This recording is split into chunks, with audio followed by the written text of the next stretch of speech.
All right, everyone. This is AllMinucOne, and my name is Bill. This would be my first video, and I wanted to tell everyone what this channel is about. So let me start off first with this quote.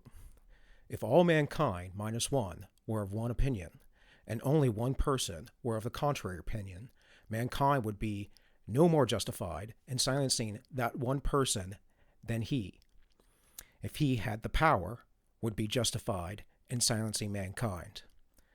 The particular evil of silencing the expression of an opinion is that it is robbing the human race, prosperity, as well as the existing generation.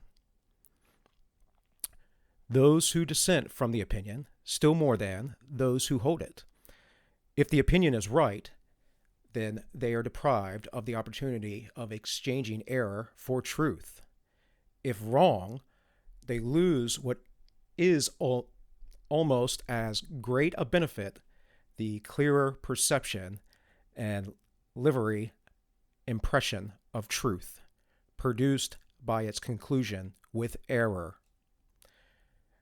Now, that was John Stuart Mill, and he wrote that understanding that in order to find the truth, to pursue the truth, that we also must be allowed to be in error. But the only way to do that is to be able to have freedom of speech. So as a statement for this channel of what it's about, this channel is dedicated to the classically liberal principle of free speech. Through examining history, philosophy, economics, religion, and psychology, we will paint a picture of resilient individuals and resilient societies. No society can last or thrive without citizens of strong moral character. It is up to each and every individual to continue to strive towards their moral perfection for the betterment of all mankind. So that's pretty much it in a nutshell. I want to go into something very quickly, though, with this. We're going to start off with some religious reading. And I don't really care if you're religious or not. I'm not here to preach to you. I'm not here to convert you. I'm just here to share wisdom, and this is certainly some wisdom. So this is from Matthew chapter 10. This is Jesus speaking. This is going to be read from a New King James Version. And this is verse 16. He says, "Behold, I send you out as sheep in the midst of wolves. Therefore, be wise as serpents and harmless as doves. But beware of men, for they will deliver you up to councils and scourge you in their synagogues." Now, the synagogues in the day were the religious leaders that essentially controlled, outside of the Roman government itself, but controlled the government or the Jewish law at the time. And that Jewish law was based in the scriptures to some degree, but much of it was a burdensome add-on that they continually did.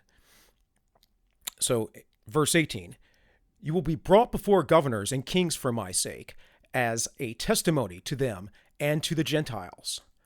But when they deliver you up, do not worry about what you should speak, for it will be given to you in that hour what you should speak. For it is not you who speak, but the Spirit of the Father who speaks in you."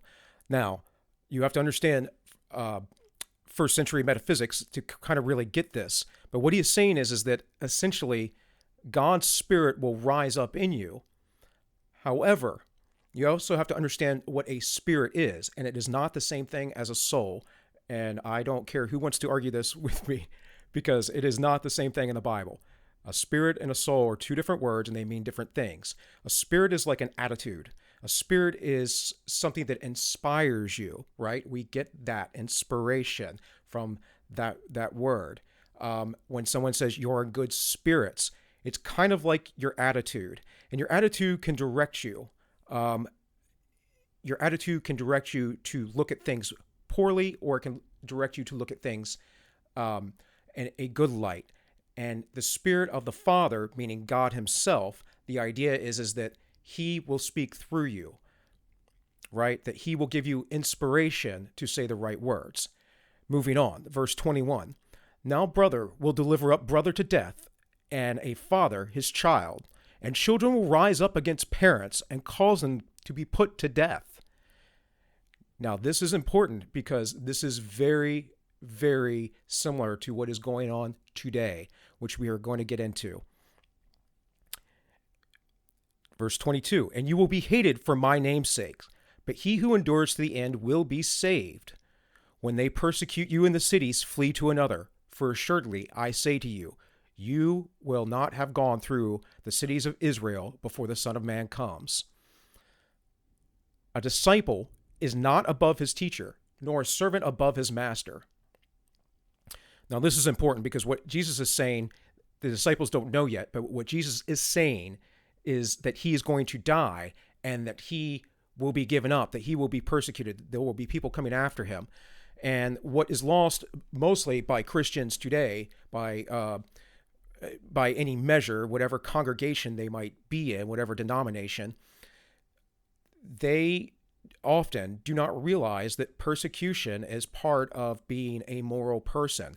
Whether you're a moral person in any faith, whether it's Christianity, or if you have some sort of faith that's randomly of your own or some other established religion, it doesn't matter because it sets you apart from the world of which is driven by its passions, its lust, its greed, and all of the things. And you'll have people question why you don't get yourself involved in these things. So, verse 25, it is enough for a disciple to be like his teacher and a servant like his master. If they have called the master of the house of Beelzebub, how much more will they call those of this house? So Jesus is saying, if you're of God's house, that you will eventually be praised. You are called. Let's talk about the Beelzebub, though, because that needs to be understood. The word literally is from a Philistine god and is associated with the Canaanite god of Baal. Now, this will come up a little bit later in this passage, but Beelzebub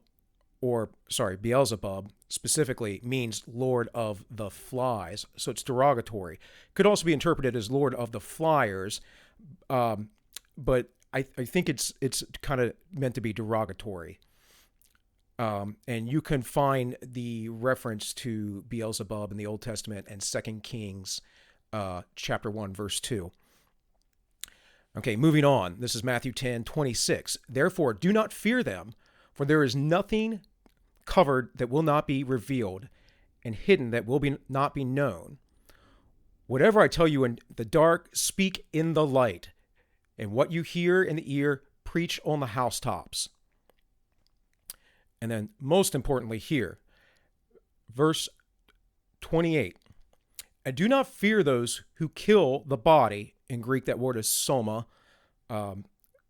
We get the word somatics from that, which is like the body, bodily movement, things within the body. Do not fear those that kill the body, but cannot kill the soul. Now, this is important. This is not the same word as spirit. That word spirit is pneuma. It means breath. Soul can also mean breath, but generally it's the totality of your being, body and spirit together. And it's important because this is what your personality is. This is who you are. This is your uniqueness. This is where we get the word psychology from the word in Greek, psyche. So it's a very different word, and it's very important to understand the differences here. So your very inner person, your very being, and saying don't be afraid of people who can hurt you in the body, but will destroy your inner being, who you are, your psychology. Think about this. Going on, but rather fear him who is able to destroy both soul and body in hell. Now, this is an English translation. The word hell here is actually Gehenna. Gehenna is the valley of Hinnom. It's a place where the Israelites sacrificed their children to the god Baal that we just mentioned earlier. So this is a desecrated place, and this is the metaphor that Jesus uses for what in English is translated as hell, which is a German word, and not what he is actually saying. He's not saying hell. He's saying this place of the damned, this place where these children were sacrificed to these pagan gods. Verse 34. Do not think that I come to bring peace on earth. I did not come to bring peace, but a sword. For I have come to set a man against his father, a daughter against her mother, a daughter-in-law against her mother-in-law. And a man's enemies will be those of his own household. Now, an important point here. A sword doesn't mean with war. It means to divide, right? So what he is saying is that there will be people within your own household. There will be people you know that will give you over, that will hate you because of your beliefs, right? Does this not sound relevant to what's going on today? Verse 37, he who loves father and mother more than me is not worthy of me, and he who loves son or daughter more than me is not worthy of me. And he who does not take up his cross and follow me is not worthy of me. He who finds his life will lose it, and he who loses his life for my sake will find it. Now, what does all of this mean? Well, there is certainly a deeper spiritual religious context to this, right? What I want to talk about is morality, generally morality. You are not a moral person if you are not able to speak up and stand for what you believe in. You are not a moral person if you believe that you have to be quiet when you're around certain people when they have bad opinions because they cannot control themselves or because they get emotional.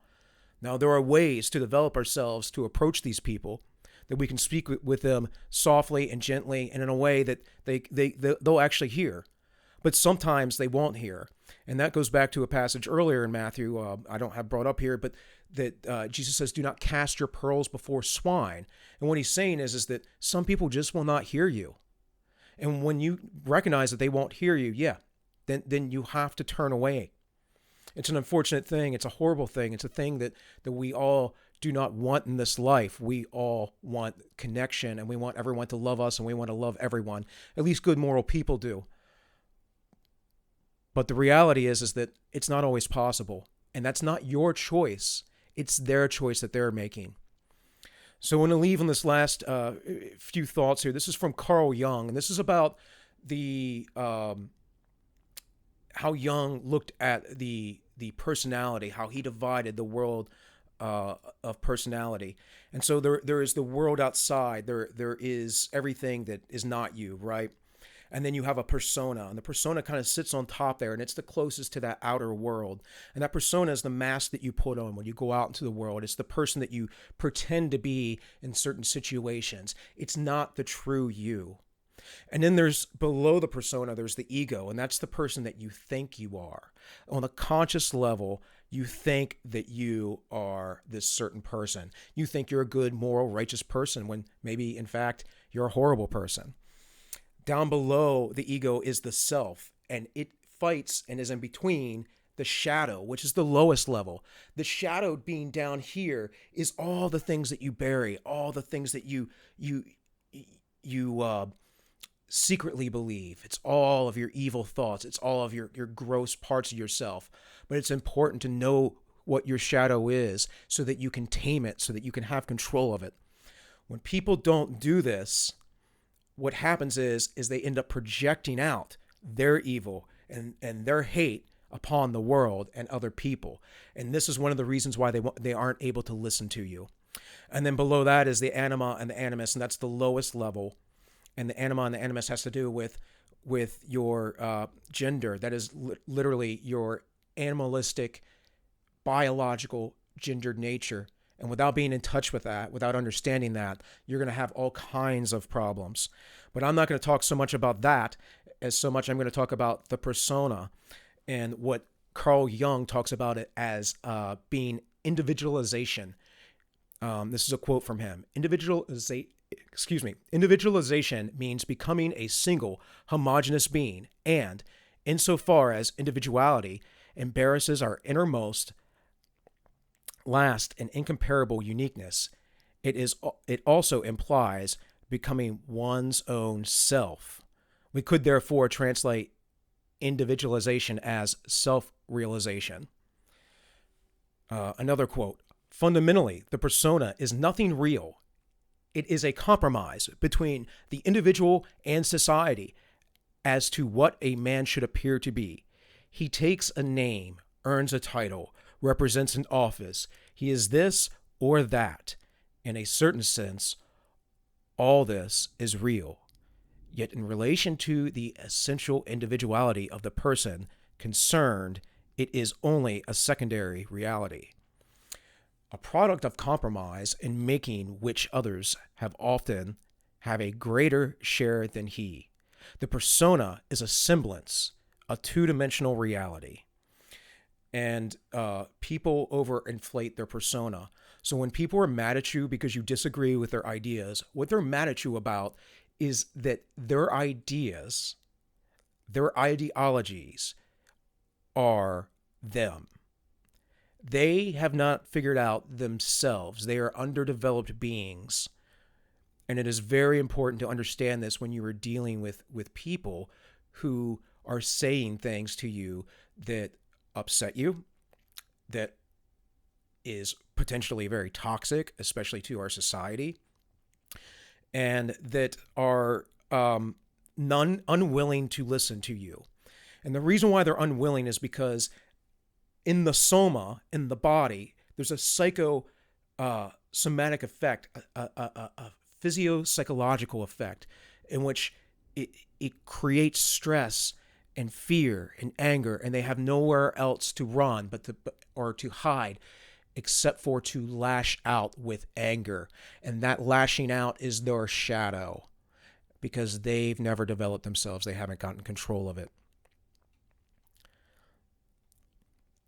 One of the things that Jung talked about specifically is that without the person delving in and continuously striving to be a better person, trying to fight with their shadow, trying to bring it to the surface, understanding what that is, and balancing out that inner being with that persona and basically coming to what he called the self, the true self.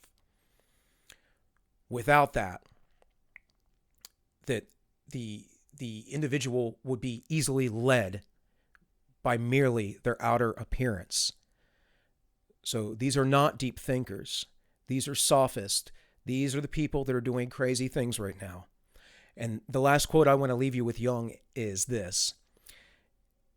Insofar as society is itself composed of de-individualized human beings, it is completely at the mercy of ruthless individualists.